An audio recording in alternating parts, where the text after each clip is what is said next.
Okay, good morning, good afternoon, good evening, everyone. Welcome to the new Argentina-Texas Chamber of Commerce webinar presented by Federico Garcia and Nicolas Batatello, Nicolas, both with Sound and Code. The webinar title is Custom Software Development for Hospitality, a deep dive into best practices and strategies.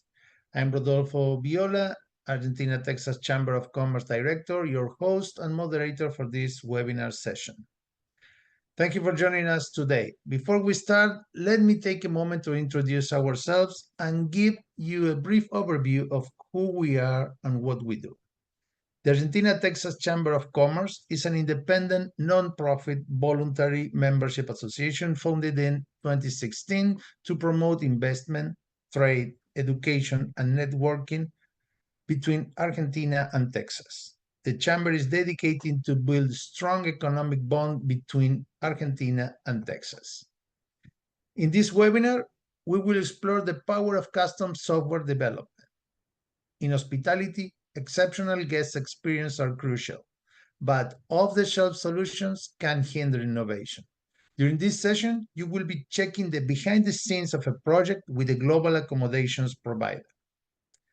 Discover how they revitalize a legacy system into a scalable, high-performing solution, featuring seamless third-party property integration, optimized search and discovery, and dynamic pricing engines. Whether you are in hospitality or any other industry seeking digital innovation, this webinar offers invaluable insights for your success. Some info about our today's speakers. Federico has been a product owner at Southern Code since 2020, where he has taken the lead for 360 project. He is passionate about leveraging new technologies to create impactful solutions. Federico is committed to sustainability, fostering a positive work environment, and upholding the highest standards of professional practice in every project he undertakes. Nicolas is a seasoned software developer manager with extensive experience as a software engineer since 2005.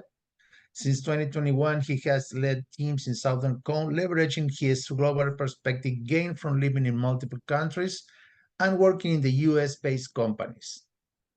Nicolas spent 3 years in Austin, Texas on an H-1B working visa, further enriching his expertise. As a team leader, he is particularly recognized for his ability to accelerate project timelines and deliver results efficiently.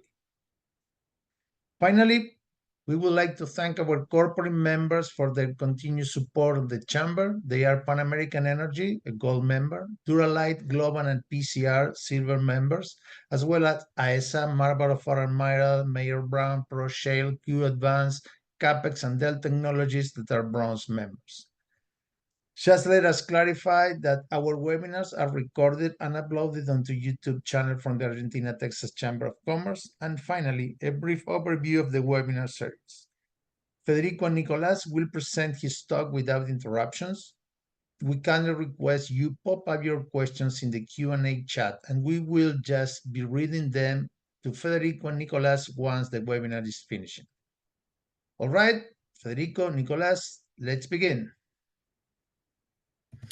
Okay, thanks for introducing us. Thanks for having us. I'm Federico Garcia. I'll be starting this presentation, which is called a PropTech Adventure. This is a 2-year process of building a rental accommodation website. We will go through a project overview, architecture and technology, product vision and evolution, and some takeaways. So this is us. Again, thanks for the introduction. I will skip it. Thanks for that. So let's kick it off with the project overview. The product is a B2B focused rental accommodation website specialized in corporate relocations and business trips. So imagine the need and the pain or the user personas. We have guests, we have client guests to be more specific. We have suppliers or building owners, hotels owners, and then we have the 360 staff as a administrator for all these processes. So a good way to visualize the need is imagining an Amazon employee having to go to nearby the headquarters in Seattle and stay there for 6 months for a soft landing in a new role, and that person needs to go with the entire family. So it needs maybe to carry with all the logistics, maybe some permissions, visas if the employees from London, for instance. So this part of the process, the accommodation, is one part of the entire process. We have logistics, we have permissions, we need to get the schools of the kids, a lot of things. So 360 in particular right now focus in the rental accommodation part of it. So the challenge for us was to update the technology stack in order to improve the user experience while enhancing functionalities. And there is where we jump in as Southern Code to help in that process. Before, I'll explain that in the coming slide. This is the process or key milestones we had.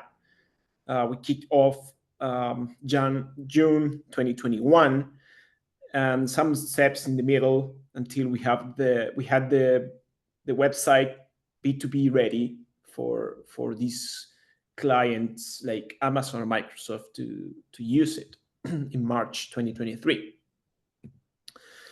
Some of the resources over time, this is a good way to explain that sometimes not easy. It's full of challenges and risks that we need to mitigate over time. So we started with adding my role, the architect and the designer, starting to create that planning, then adding some other resources, the backenders, frontenders, quality assurance guys, the DevOps.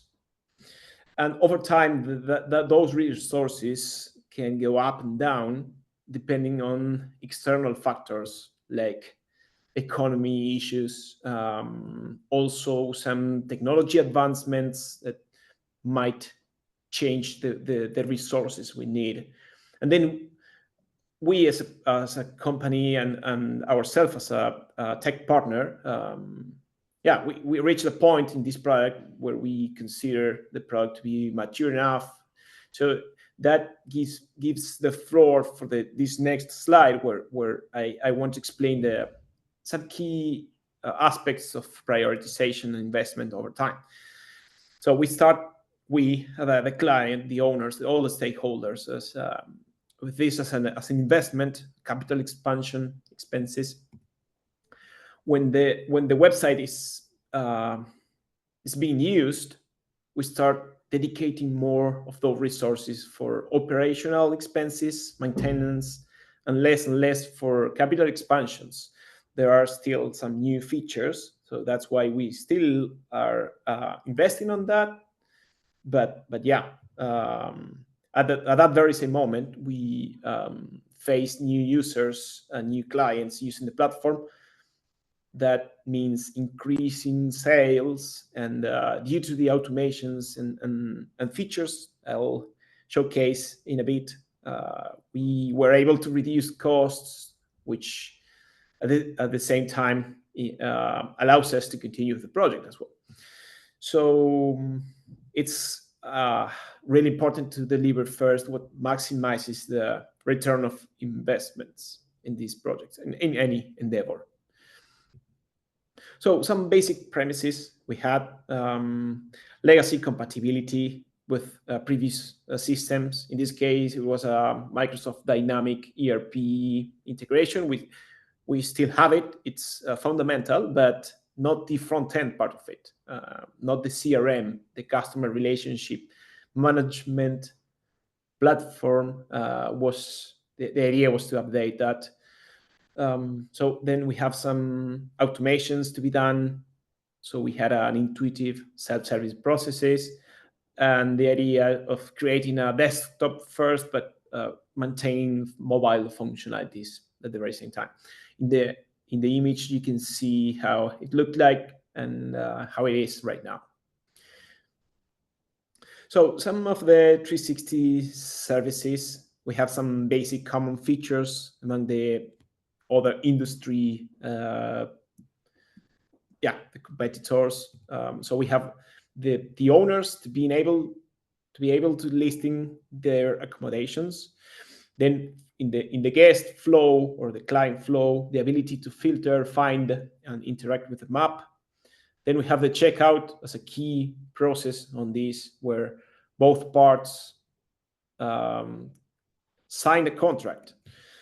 And then, as any other website, challenges with the sign up, authentication, security, scalability. So what makes 360 unique? We like to say that this feature that I will explain a little bit more later, the corporate guest client policies enforcement, is a really nice one. A bidding housing option model, so not the linear way we tend to think in a discovery way. You just go to the map and choose the product, and especially for group reservations, where you need to allocate maybe 1,000 interns for this summer nearby Seattle, and you want a good rate for that deal, and suppliers to being able to provide those quotes.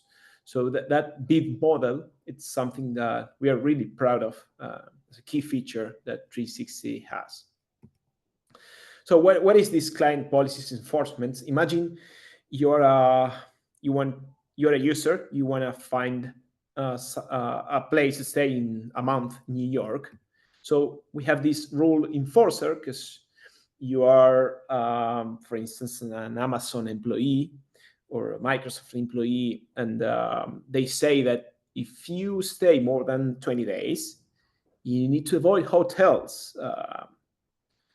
For the reason that might be, we can enforce that, filtering results and offering only apartments, for instance. So this is one example of the policies we can enforce. There are others, for instance, the USAFE score to avoid unsafe places or neighborhoods, budget policy to limit expenses. So in this way, you can say, for instance, if you are this employee type, or if you go to a 2 bedrooms type of accommodation, you can only expense 100 per night, something like that. We have this preferred suppliers policy to avoid certain locations or to prefer certain suppliers, and also the what I mentioned before, hotels for a week, apartments for a month, or any other combination. So I'll now give the floor to Nico. He will dive into the architecture and technology. Hi there. So yeah, I will be talking a little bit about our tech stack. I think that it's always cool to see what other companies are doing and see if you can learn something. So for our front-end application, we use React, Next.js, and Material UI. I think that that's a pretty standard in pretty much any tech company for front. Next.js for server-side rendering, static site generation, Material UI for having a standard for buttons, sliders, pagination, tooltips, and stuff like that. In our backend, again, we use Django and Django REST framework, who are pretty mature Python frameworks. Then we have some microservices in Fast API. I think that the big difference between picking one or the other one is just the huge boilerplate that you will have with Django. That Fast API has a small footprint, and it's going to be faster. The databases that we use, we have a relational database in Django. It's a PostgreSQL database And then for these microservices running in Fast API, we have ArangoDB, which is a non-relational database that we use specifically for geolocation, geofencing. You can probably imagine that we have this issue of finding a specific product or accommodation that is going to be a point in a map with latitude and longitude, and you need to match that point with a specific service area that is going to be a polygon, and see all these things those things interacting with each other. We have a Redis, which is our caching layer, and we use Redis as a task queue too. So we use it for triggering tasks that needs to run asynchronously. Let's imagine something like sending an email or sending a message to another microservice for doing another task. You don't want those tasks to actually block the user for using your site to it. You will queue a task in Redis and use something like Celery to run those offload. And then we have RabbitMQ is our message broker. We use that for communication between the monolith in Django and the microservices. Then quality assurance wise, we have manual QA. That's pretty standard too. And we have automation. We pick up WebDriver IO as a framework. I think that's because we were pretty familiar with that framework. And then we're running all our end-to-end tests in Lambda test. I think that's a pretty cool technology. It allows us to run end-to-end tests against our site using different web browsers, using actually real physical devices. And then on top of that, we kind of compared that one with SourceLab back in the day when we started. And I think that we choose Lambda test because it was actually cheaper and kind of same features. And then infrastructure-wise, locally, we use Docker. Each developer just use Docker. And we use Kubernetes in Azure Cloud in our production environments and lower environments, development environments. What I can mention about pipelines, so we use Azure DevOps pipelines. We do a combination between triggering release in GitHub and then building the images, pushing those images to the Azure Container Registry, and then injecting the configuration specific for each environment before deploying.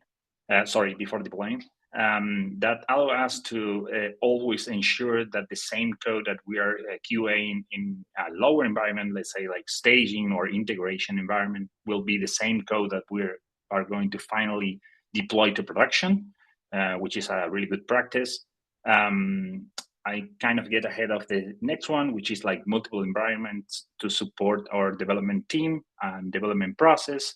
We kind of try to have first layers of environment, which is ephemeral environment. So every single time that a developer has a feature, instead of just saying like works in my local, which is a common phrase for us, we will allow them to deploy in a lower environment, share that link with the QA guys, get that feature QA'd, and then merge that feature, and together with other features from other developers, we will deploy that to a staging or UAT environment, run another set of tests, and then that image of the front and back end will be promoted to be in our production environment. And then the last stuff that I would like to talk about is the monitoring and observability. We use the common ELK stack, which is Elasticsearch, Logstash, and Kibana. And then on top of that, there is a pretty cool tool which is called Jaeger. I think it was developed by Uber, that allow us to trace. So imagine when you have like multiple microservices, so the request will come from the front end, it will go to the monolith backend, and then from there it will go to, let's say, like the pricing microservices, or these microservices that will do the geolocation and geofencing.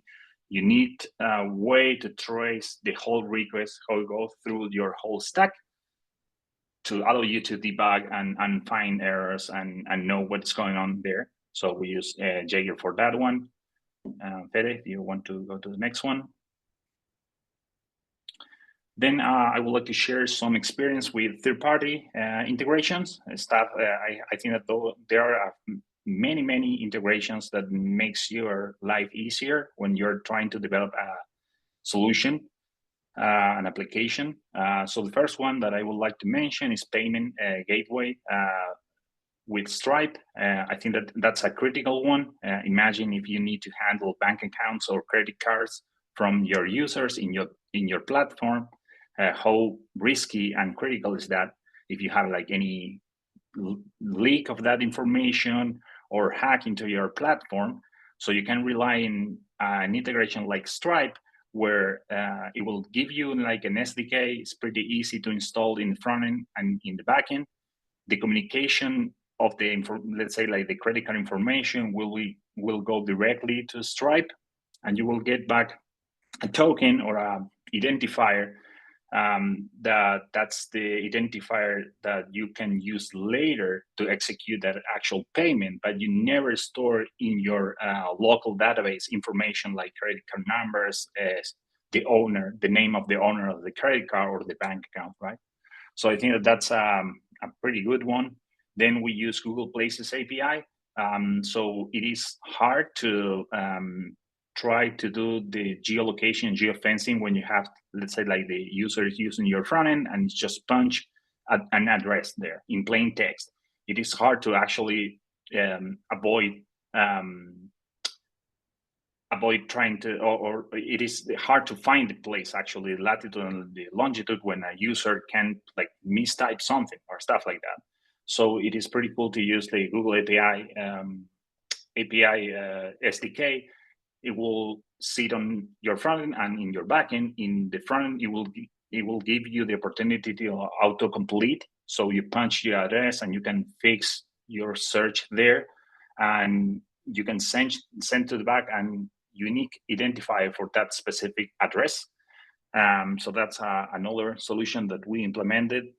The other one is a single sign-on. So let's say that you want the users that are going to be onboarded on your system to allow them to use your system without creating a new user, which is a pretty cool feature, I think. So you will integrate with something like their Gmail account or their Facebook account or their Instagram account through single sign-on, and everything is just managed by this Auth0 and Okta. That's what we use. And it will give you again an SDK that you can put on the front end and in the back end. And when the user is already logged in with their Gmail account or their Instagram account, it will automatically go to Auth0, get that profile information, and you can grab that information to actually log into your user. The other one that is pretty good to mention there is Cloudinary. So one of the really painful points in performance in the front end is dealing with images. Images tend to be huge files. So they usually, your browser or your phone, when you're trying to log in and navigate the site, will get stuck or really slow. So we use Cloudinary that allows you to create transformations of the images. So let's say that you want really small thumbnails, or you want to round the image to use it as an avatar. So you will upload those images into Cloudinary, and when you pull them from your application, you could just apply adding some cool filters and get the image with these transformations applied. And on top of that, Cloudinary has a CDN, which is a content delivery network. So it will ensure to serve the images in a server that is close to the user that is actually navigating your site. So it's going to be faster. And then the last one that is another that I think that it is a really good integration to take into account if you are developing something like that is Sentry for monitoring and observability. So Sentry is it will give you again an SDK that it will be listening to any application crash. So if you have an error in your backend or in the front end when the user is actually doing stuff in your side, it will automatically grab all the information of the user IP, the browser that the user is actually using for navigating the site, all the stack trace of the error, and upload everything to Sentry. And then from there, you can customize to get like a Slack notification, an email, just a text message, whatever kind of alert you want to trigger from there. So then you will go to Sentry and see specifically what happened when that error occurred to that specific user. So I think that's like having someone looking at your logs, application logs, the entire day, which is a pretty neat feature when you try to backtrack and debug errors in your application. So then I will talk a little bit about the architectural evolution or the experience that we had in these last 3 years developing this application. So we started with a really small team doing everything in a monolithic way, just a huge Django with Postgres database with this Postgres library to do the geolocation and geofencing, and a single React Next application for the front end. So then the team grow a lot and fast, and we started to deal with having a lot of issues when trying to merge stuff.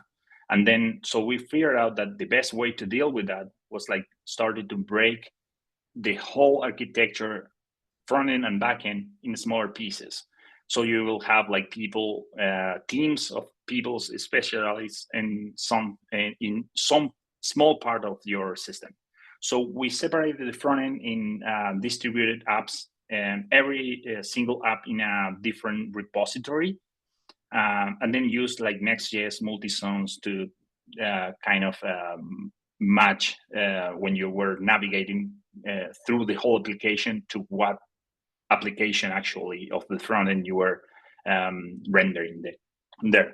And then on the back end, we split up the monolith. We started splitting up the application of the monolith in small microservices using Fast API and ArangoDB in this event-driven architecture using RabbitMQ for sharing messages and sending messages between the Django and the microservices. And then but by the end of this project, we have some issues and we have to scale down the amount of people working there. And then what we realized there is like the amount of overhead that requires to have all these front-end applications in different repositories and all these microservices was actually started to drag us down. It was more like a pain than actually a solution for the problem. So what we end up doing there is like grabbing all these applications in the front end, combining some of them in a single application, and then putting everything in just a mono repository, and then use Turbo Repo to build each of these folders or applications inside this single repository to a distributed app. And then in the backend, we end up like, again, combining microservices and just keep separated what makes sense, which is the actual way to do it, I think. So we still have some microservices for stuff that we believe that it should be a microservice. I don't know if you want to go to the next one, Fede.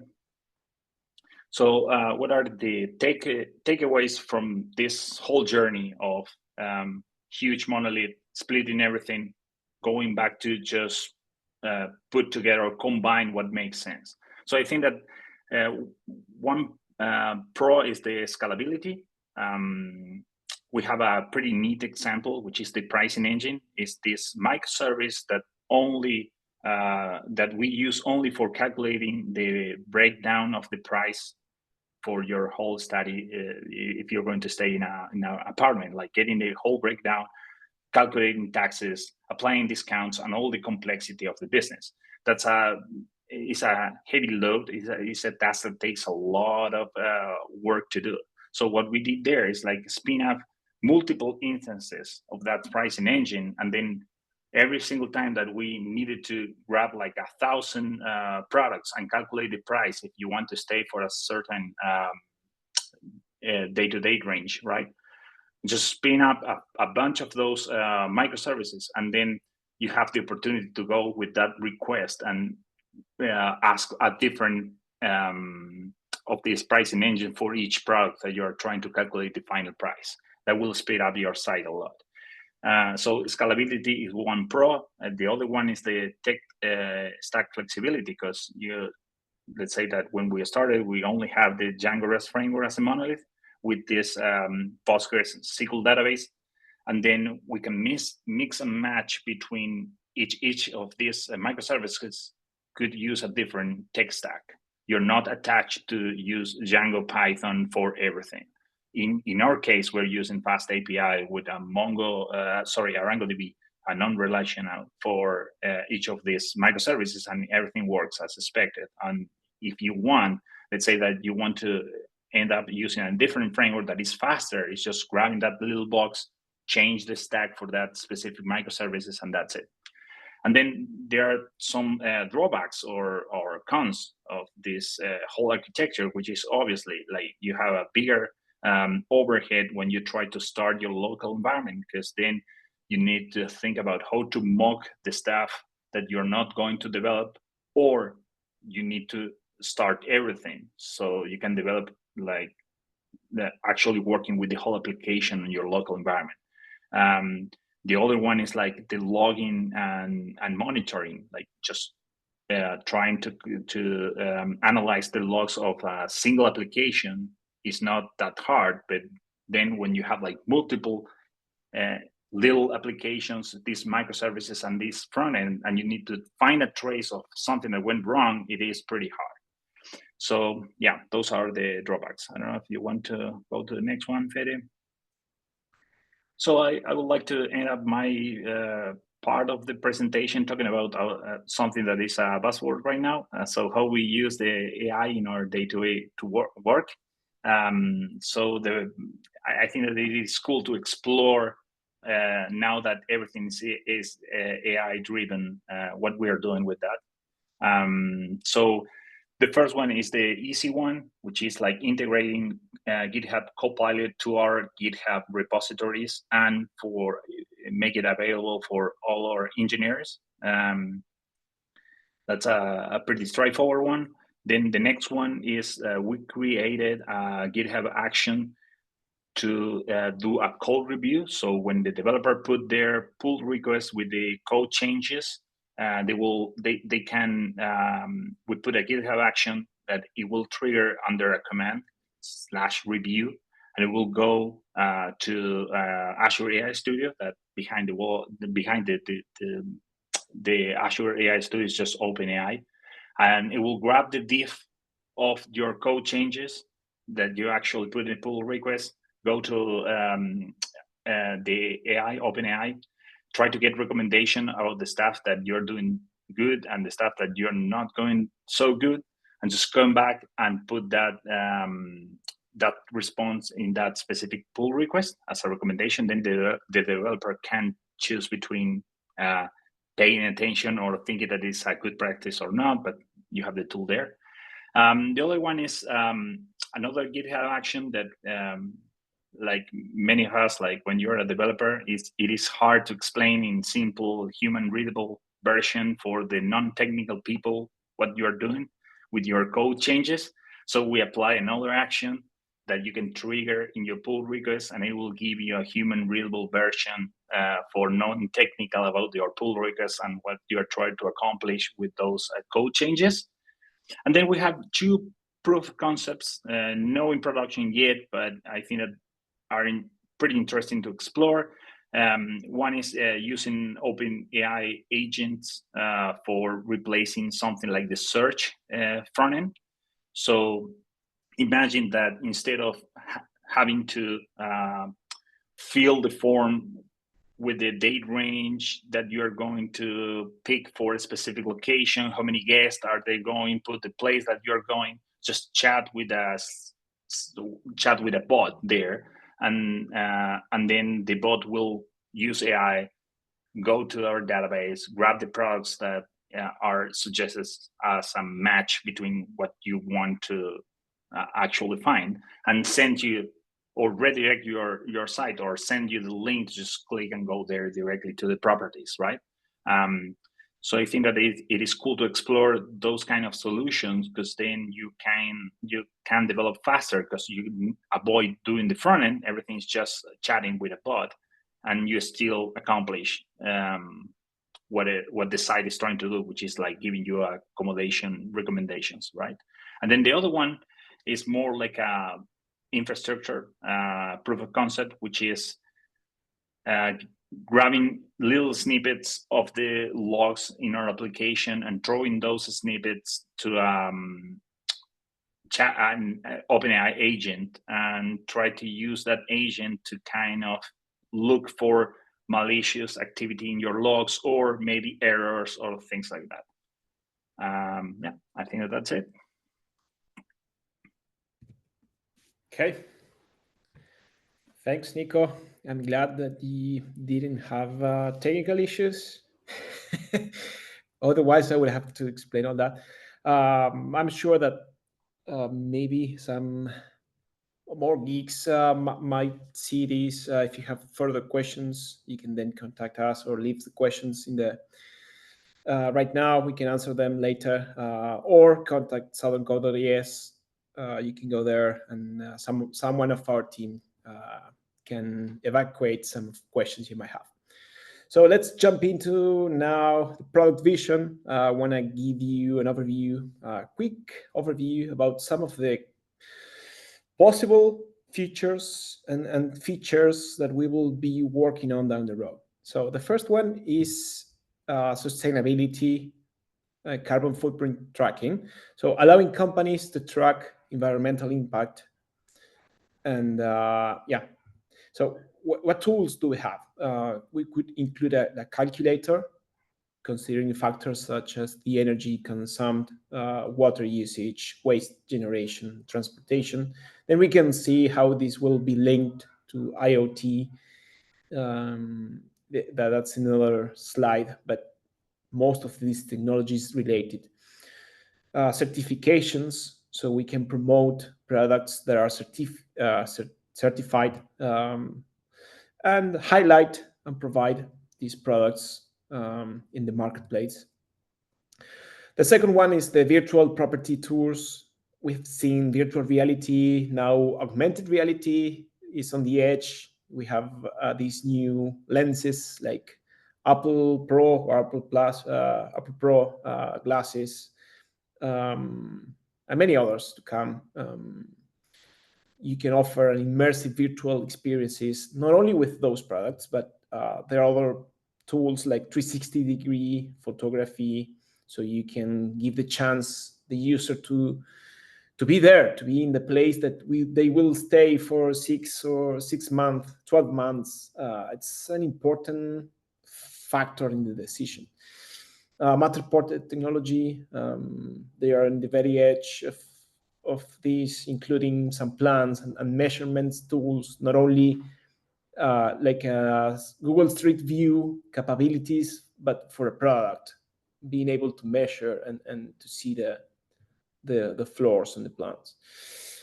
Video tours, imagine recording with a drone the neighborhood, being able to showcase that within the product detail page. But well, let's jump into the next one, AI-powered recommendations. A lot to come in this department. For instance, personalized recommendations. Nico already said something about that. Real-time pricing analysis, being able to give some suggestions to the suppliers or the product owners about products in different zones or even different seasons of the year. Also giving some tools to negotiate, related to the previous one. Blockchains, not only within the payment, but also removing intermediaries, streamlining the process, the less human intervention, the less prone to error, the less the costs as well. So being able to offer that, to offer a transparent record keeping with a tamper-proof and verifiable ledger of transactions that many times removes the need of an audit system, because everything is public, trustless. So we will see for sure some of this technology, not only in rental accommodation websites, but on any website. This is here to stay for sure. As I mentioned before, IoT for smart accommodations, integrating these little devices everywhere in rental properties, offering automated check-ins, also energy management, and which is I find that the most important one, maintenance tracking from a cost efficiency point of view. This is critical. Whenever a guest leaves the product, there is a team that goes and check everything, replaces some of the products. So imagine a way to monitor equipment and being able to see if something needs maintenance or not. There is a huge amount of expenses that could be avoided in that department.